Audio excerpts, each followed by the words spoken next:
We are now making our way onto Republic Street, which is the main street and walkway in Valletta. On this walkway, located on your left-hand side, you will see the Maltese law courts.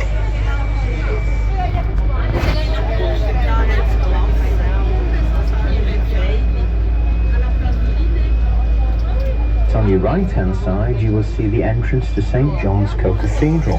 This splendid cathedral was built between 1573 and 1577 during the reign of Grand Master de la Caserie. In this cathedral, one can view Caravaggio's masterpiece, The Beheading of St. John. One can also visit the Cathedral Museum, which contains priceless works of art, ancient hymn books, sacred vestments, and famous Flemish tapestries.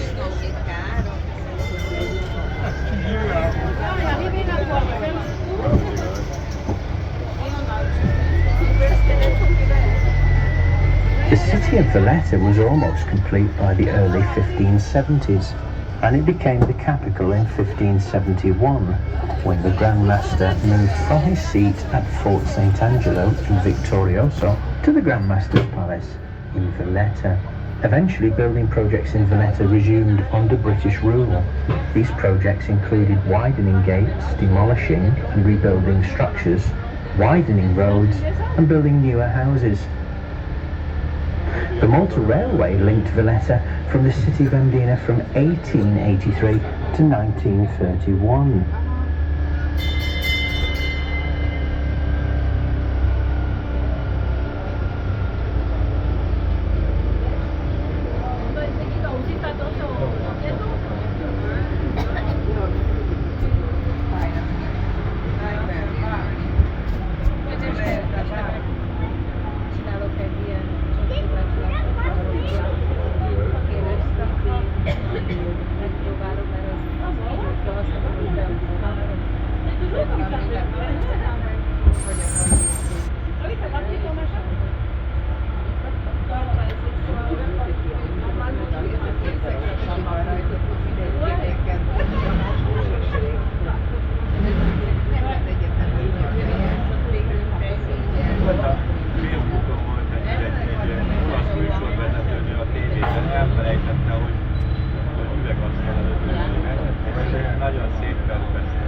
peace and comfort, was once a quiet fishing village on the peninsula across from Marshallant's Harbour, from Valletta.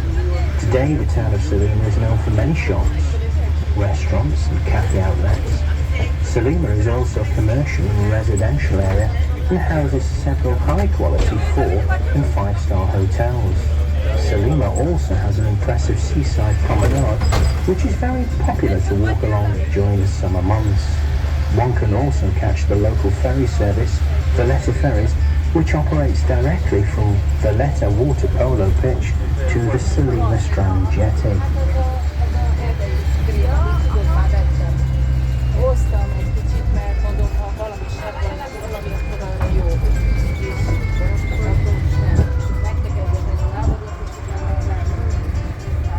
We shall now stop here for a short period of time. You may wish to take some photographs of the view. Please kindly remain in the train.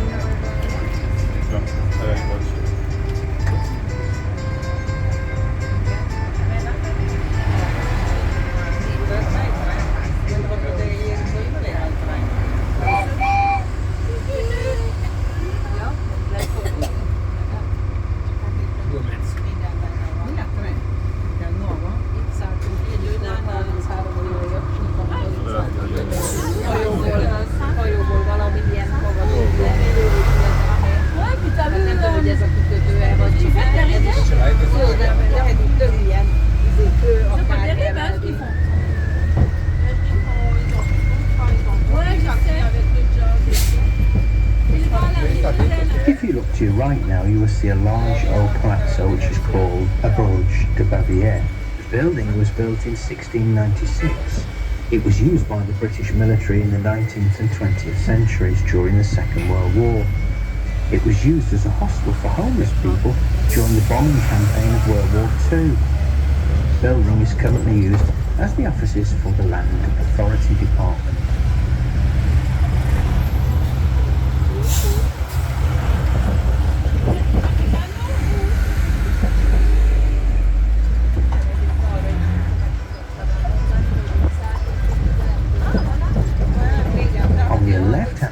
One can now see Fort St. Elmo.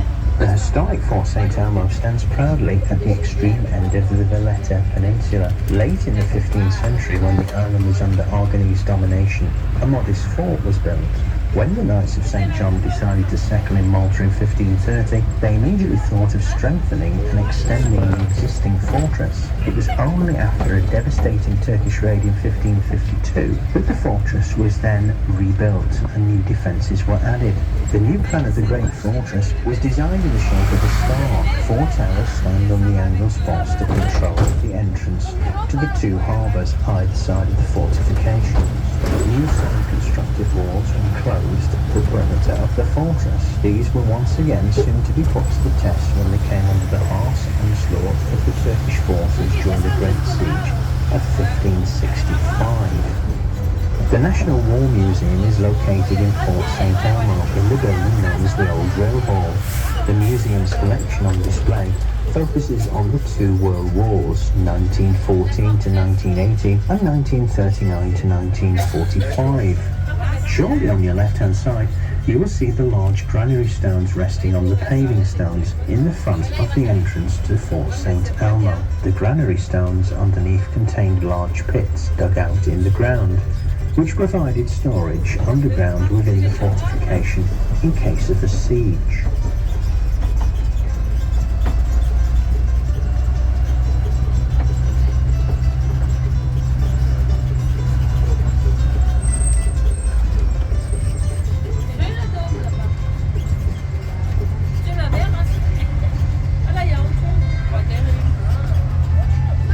Coming up on your left-hand side is the Malta Experience. The Malta Experience is an audio-visual show and is one of the island's most popular tourist attractions, which is told in 16 different languages. The show tells the dramatic story over a period of a 7,000-year history. Educational, informative and entertaining, the show runs through the turbulent history of a small island nation. Opposite on your right hand side you can now see the old Sacra Infermeria. This hospital was one of the first buildings to be built in Valletta and started to function in the year 1574. Originally it consisted of a large ward. The infirmary provided about 900 beds for male patients, who included knights, soldiers, sailors and foreigners. Maltese patients and slaves were also accommodated in another large hall below the main ward. Today the building is known as the Mediterranean Conference Centre and is now used as a lobby when conferences are in session.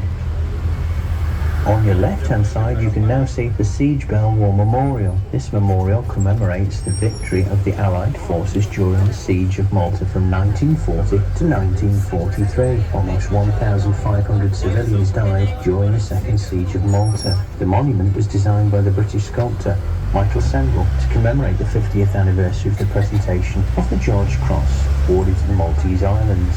If you now look to your right at the top of the Bastion wall is the beautiful Lower Braca garden. Among the trees and the flower beds in the centre of the garden stands the monument in the form of a Greek Dormic temple to the memory of Sir Alex John Ball, who died in the year 1810. Sir Alex was one of the leaders of the Maltese insurgents against the French in 1798, when the French troops surrendered and the British annexed the Maltese Islands in 1800. Sir Alexander was nominated commissioner and he later became the first British governor of Malta.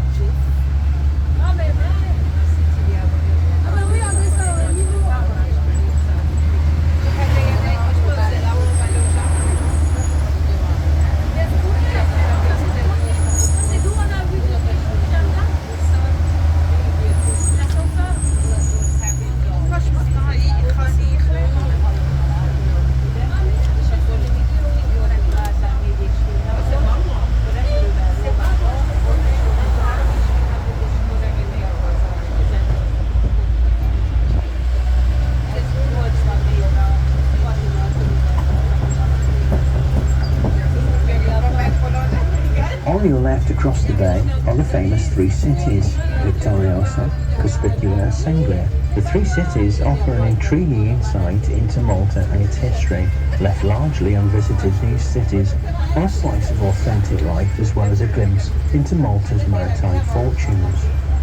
Dominating the tip of Victoriosa, Fort St. Angelo has been of great importance because of its strategic position, because of the role it has played throughout the Maltese history, particularly during the Great Siege of 1565. The fort has great emotional significance for the Maltese people. It has also gone through various changes throughout its history. Along the Victoriosa waterfront, one will also find housed within the old naval bakery the Malta Maritime Museum. The museum charts Malta's maritime history within the Mediterranean. The museum houses numerous artifacts. We shall now stop here for a short period of time. You may wish to take some photographs of the view. Please kindly remain in the train.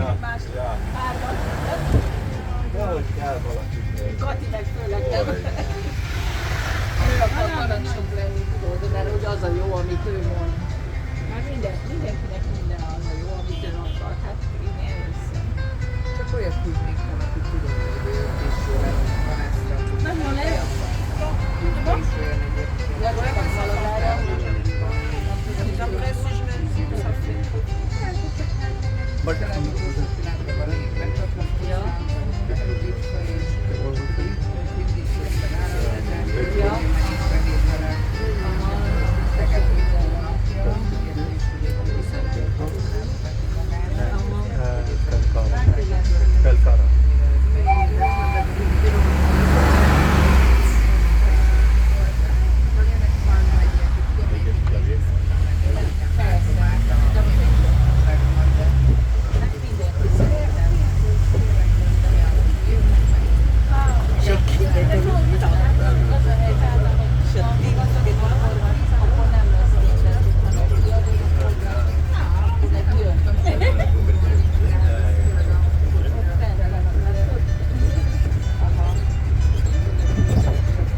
If you now look to your right up the side street, one can see Victoria Gate, which leads back into the city of Valletta. Victoria Gate replaced what was originally the Del Monte Gate. After its demolition, the Victoria Gate was built in 1885 and named after Queen Victoria then the reigning sovereign of the Maltese Islands.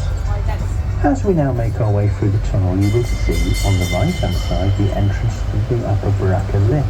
The new lift started to operate in December 2012, linking the Grand Harbour to the Upper Baraka Gardens and Valletta city centre. It is located on the original site where its predecessor operated between 1905 and 1973. The lift is 53 metres high and can carry 21 people at a time and a total of 800 people per hour. The journey takes around 25 seconds, making it the quickest way into the city's Valletta waterfront. While visiting the Upper Baraka Gardens, one can also visit the war rooms. They are located 150 feet below the gardens. The war rooms consist of a network of tunnels and chambers which were used as the British War HQ during World War II. One can also catch the local ferry crossing to the three cities when exiting from the lower level of the Baraka lift.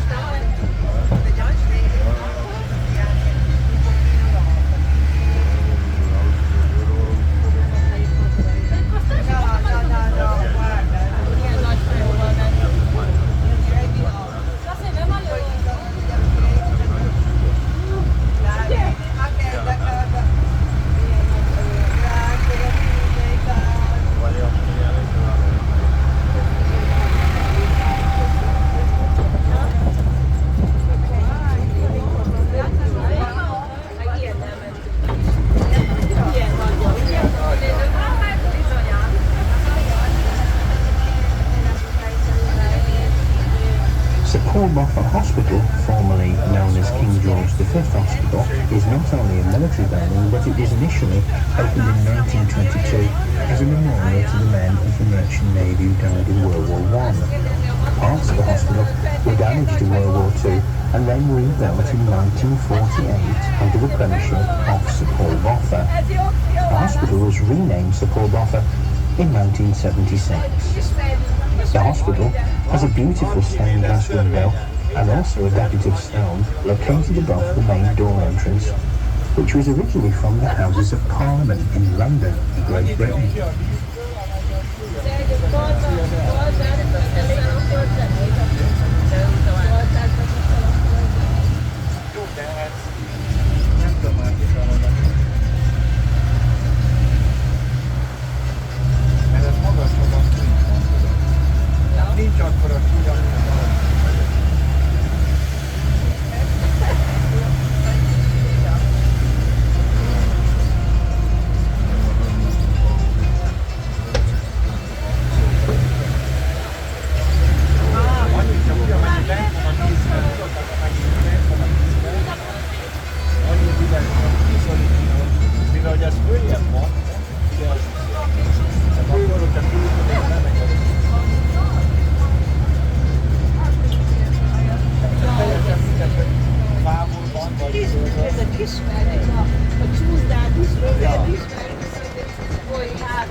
Now you can see on the right-hand side the War Memorial, located on the main roundabout. The memorial is dedicated to over 6,000 Maltese citizens and nearly 1 million British servicemen who gave their lives during the Great War of 1914 and 1918. The monument is constructed from gozo stone and is shaped in the form of 5 crosses. After World War II, the memorial was updated to represent the fallen from both wars.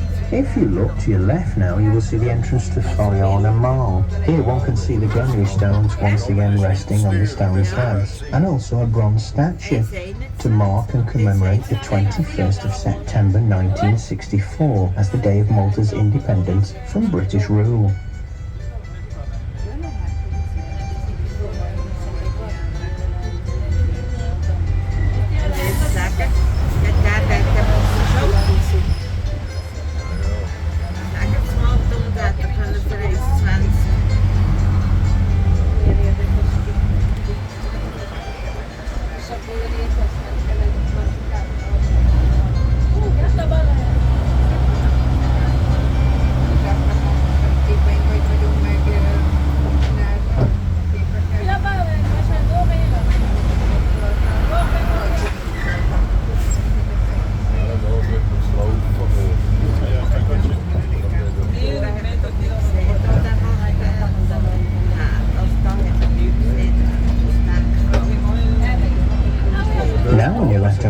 you can now see the Phoenicia Hotel.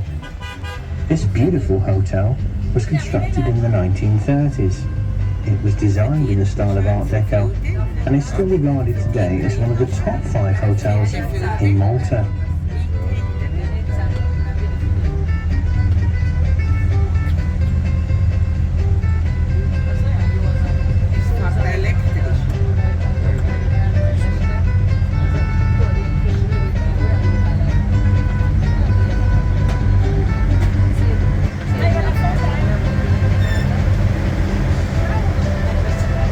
Coming up shortly on the left-hand side is the magnificent refurbished Triton Fountain.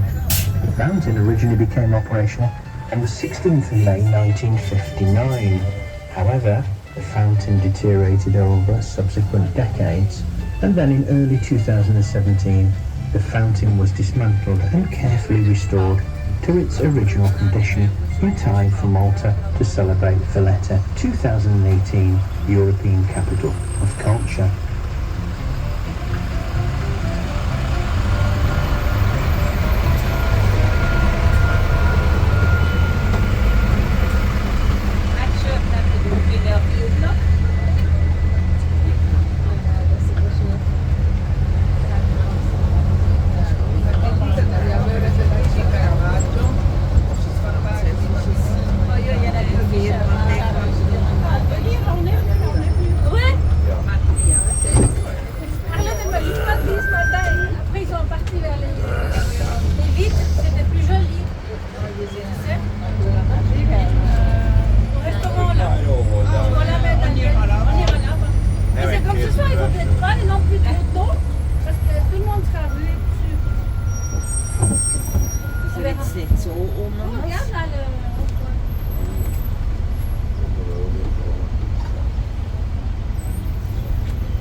Above the bus terminus, perched above the bastion walls, one will find St James Cavalier. This building was built by the Knights of St John in the 16th century. It overlooks the St James Bastion. The Cavalier was restored as part of Malta's Millennium Project. It was a part of the cultural centre for Maltese creative space. Cavalier is located in Castile Square and is close to the Auberge de Castile, the Central Bank of Malta, and also the new Parliament building.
Ouais,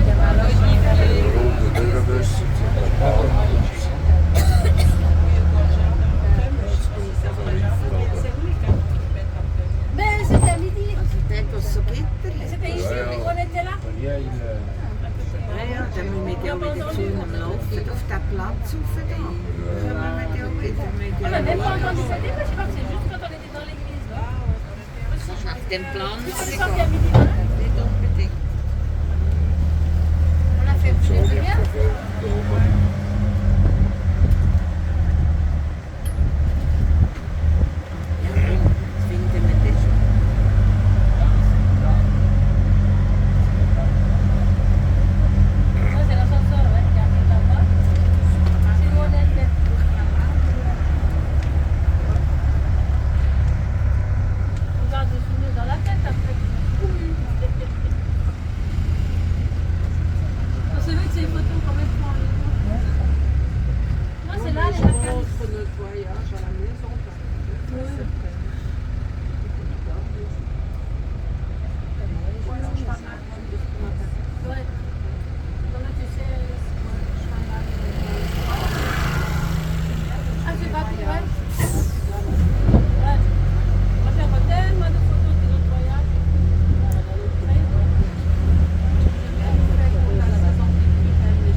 Impressive building one can now see with the two large cannons outside is called the Auberge de Castile.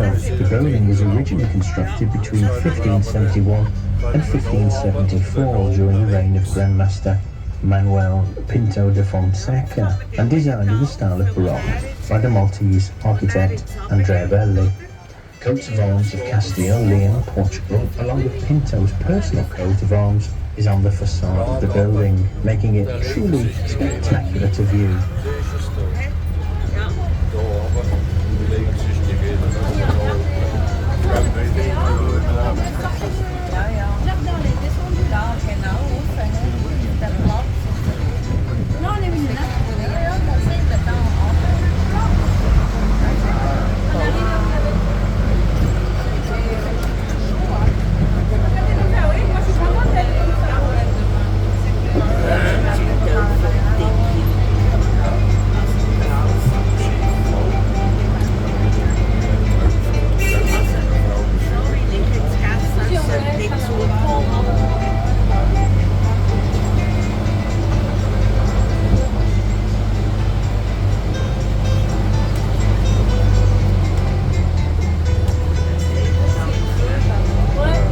For further information about our wonderful Maltese islands, you can visit the Tourist Information Office.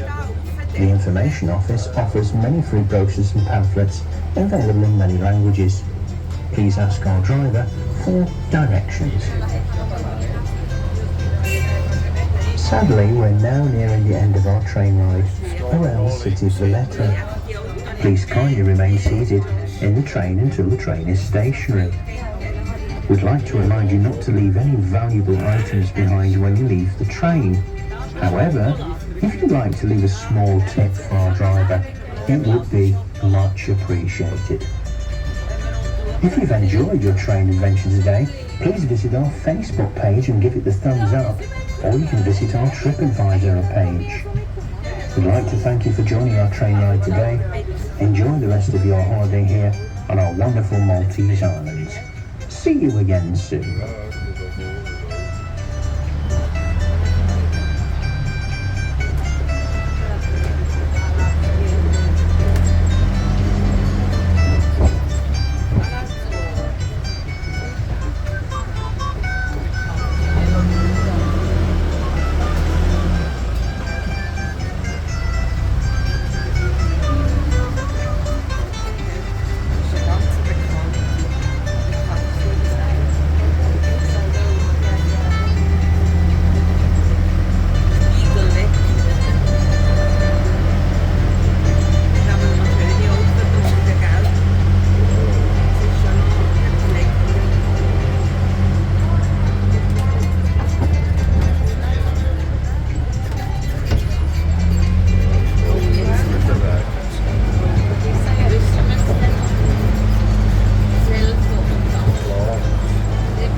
des luttes.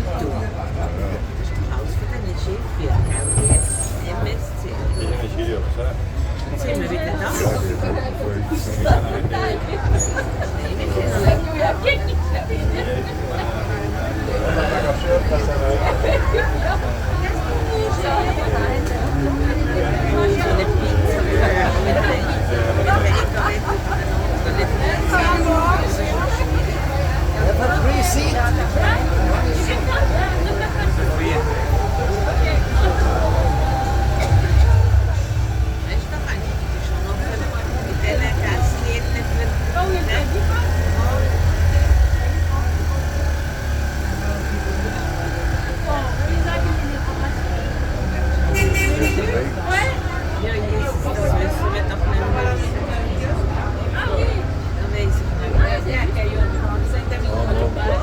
Voglio imparare a